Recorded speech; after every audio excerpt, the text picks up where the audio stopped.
It all started during the Hylian Gerudo War. The Hylians and elf-like people were pitted against the Gerudo, a race made up entirely of women. Talk about scary. However, one male was born every 100 years, so I had that. During this war, a desperate mother and her baby wandered into the forbidden Kokiri forest. She stumbled her way to the great Deku Tree, a giant talking tree, because why not, am I right? And begged him to take care of her baby and raise him as one of the Kokiri. The Deku Tree agreed, because apparently being a supernatural guardian tree also comes with babysitting duties. However, it came at a cost, her life. Cue the dramatic music. Fast forward 10 years and that baby has grown into our boy, Link. He knows nothing of his mother and even less about life outside the forest, which is a no-go zone for the Kokiri. Each Kokiri gets their own little fairy guide, but not Link. Nope, no fairy for him. He is a fairyless child after all. And naturally, he gets bullied for it. Kids are mean like that, you know?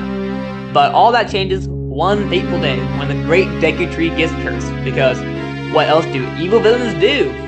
Enters Navi, the fairy. She's small, she's sassy, and she's here to guide Link on his journey. Navi wakes up Link in his humble treehouse, which I would like to point out is way cooler than my 3-foot by 4-foot box that Jack calls my apartment, and basically shoves him into a scavenger hunt for a sword and shield. He eventually makes it to the great Deku Tree, who explains the whole curse situation and sends Link inside of him. Yeah, this boy is 10 years old and already crawling through dungeons filled with creepy crawlies. Parenting? Who needs that, am I right? After what felt like about 3.5 years of Navi commentating, she never shut the fuck up if you didn't notice, Link confronts the dungeon's boss, Goma, a giant evil eyeball spider. Arachnophobes, get out.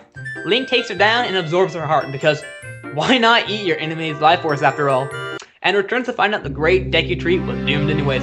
Thanks for nothing, man. But before dying, the tree hands over the Kokiri Emerald and sends Link off to Hyrule Castle. Link watched the great Deku Tree die, probably wondering why his fairy tale involved so much trauma already.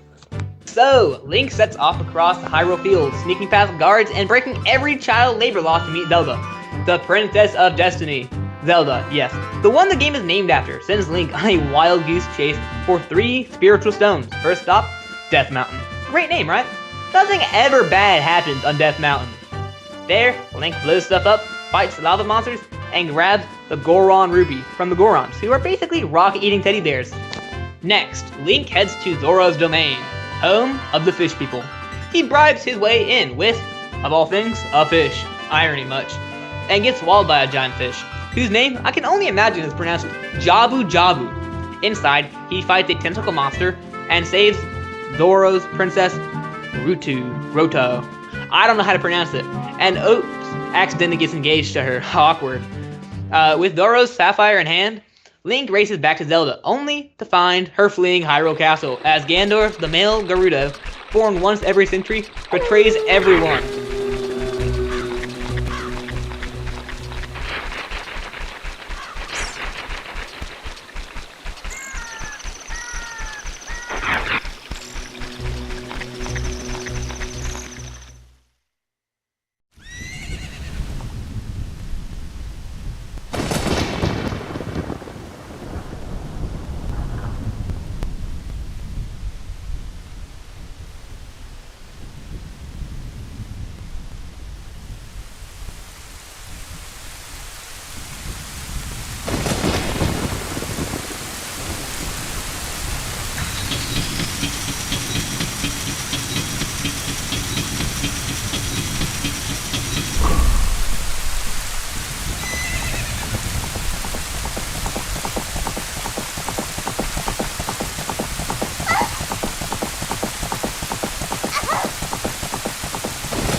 Lost her.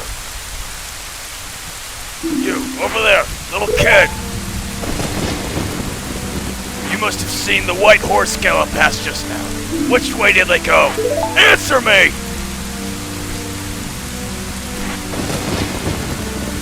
So, you think you can protect them from me? You got guts, kid.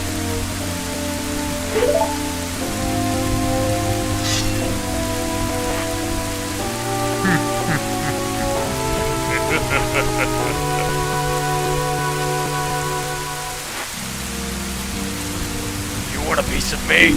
Very funny. I like your attitude.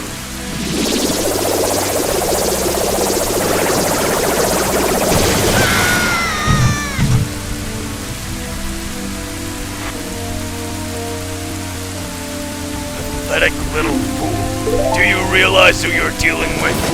I am Ganondorf, and soon I will rule the world!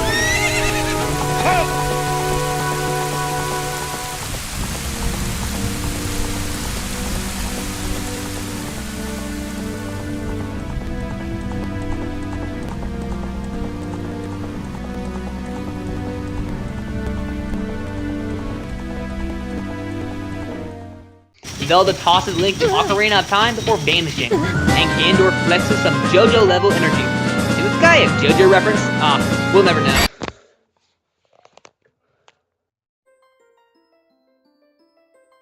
Link. Wake up! Link, the chosen one!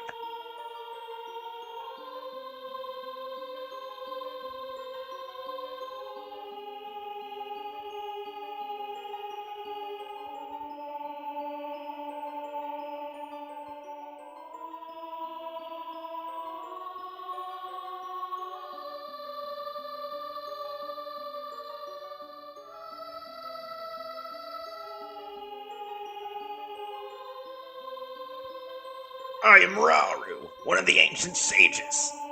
Ages ago, we ancient sages built the Temple of Time to protect the entrance to the Sacred Realm. This is the last chamber of sages inside the Temple of Light.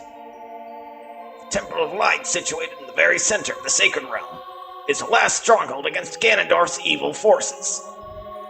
The Master Sword, the evil-destroying sword that you pulled out of the pedestal of time, was the final key to the Sacred Realm. Link, don't be alarmed. Look at yourself.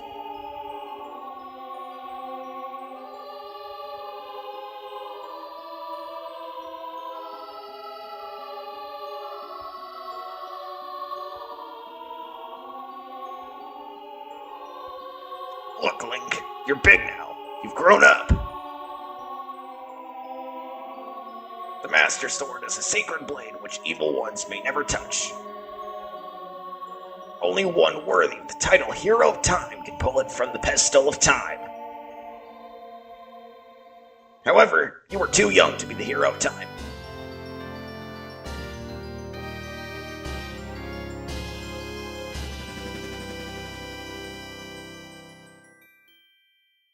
Now, 17, Link wakes up in the Chamber of Sages to find out Ganondorf has already taken over Hyrule, and things are now looking grim. Also, all his childhood weapons are now useless. Slingshot, gone. Boomerang, forget it. But hey, at least he's got a new sword and shiny shield. Back in the now ruined world, Link teams up with Sheik, a mysterious ninja who's way too cool for this crowd. Sheik teaches him teleportation songs and sends him to a different temple to awaken sages, including his old friend Saria, the Goron leader, Darunia, and even his fiancée, Ruto. Yes, she's still salty about the whole engagement thing. These temples are filled with puzzles, monsters, and bosses. Link plays tennis with Phantom Ganon, bashes the dragon skull in with a hammer, and survives the infamous Water Temple, a level so frustrating it's basically a rite of passage for gamers. Eventually, Link heads into Gerudo Valley, where he is immediately thrown in jail because, surprise surprise, men aren't allowed, which is exactly what happened to me when I went to the women's restroom. After escaping, he frees some carpenters, navigates the desert, and tackles the Spirit Temple, where he has to switch between a kid and an adult because the puzzles demand it. Along the way, he awakens the final stage of Naboru, a Gerudo woman whose nose is so big it makes mine look average. Back at the Temple of Time, Sheik drops the ultimate plot twist. She's Zelda, in disguise. Cue the dramatic gasps. But before anyone can process this, Ganondorf kidnaps her, naturally. Link storms Ganondorf's castle, fights through trials, and faces the big bad himself.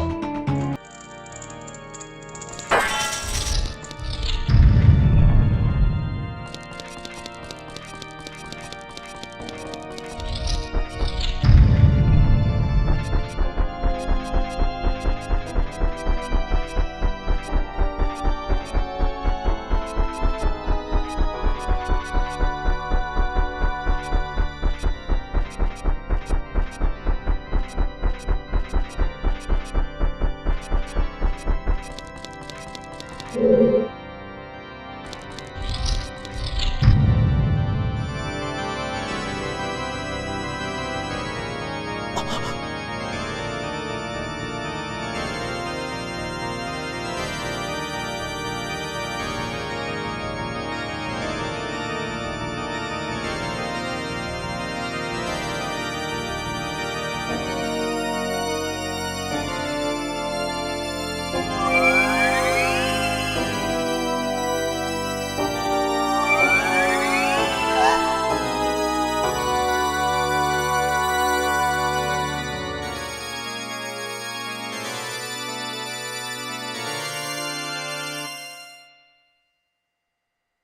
Triforce parts are resonating.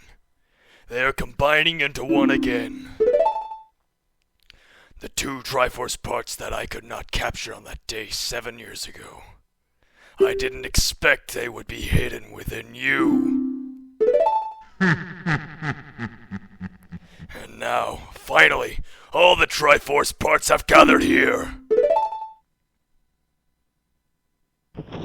These toys are too much for you. I command you to return them to me.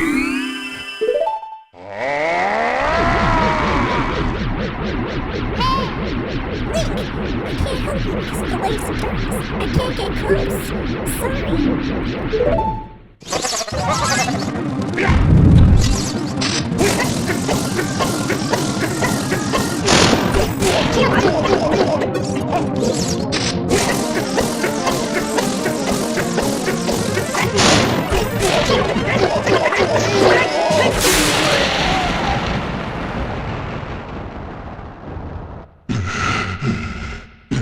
Evil King Ganondorf, beaten by this kid? Link!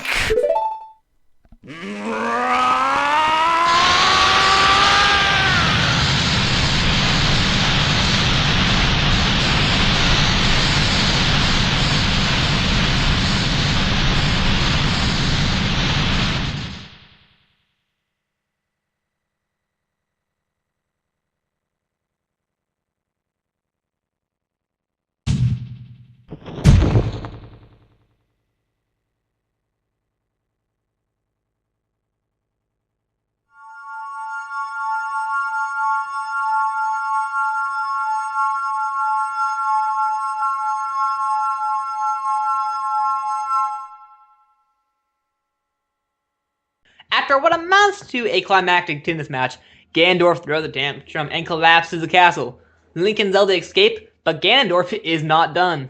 He transforms into a beastly Ganon, knocking Link's sword away, and Link fights him off, retrieves the Master Sword, and delivers the final blow, sealing Ganon away. Zelda apologizes for messing up Link's childhood and sends him back in time to live out his years he lost. As Navi flies off into the sunset, Link sets the Master Sword to rest. And the credits roll. The end. Anyways, thanks for having me, Jack. I really appreciate a rest from my back-breaking work in your Syrian sweatshop. See ya, man. Allahu Akbar. I pay my editors, I swear. Well, thanks, Finn, for coming on to the video and retelling the story of Ocarina of Time. Thanks to Dr. Tanuki for voicing Ganondorf and myself for voicing Rarau and Navi. Anyways, back to the video on what I was saying earlier. This was recorded way out of time when I wrote the rest of the script, so I don't know what's gonna go next. So let's just cut to that, shall we?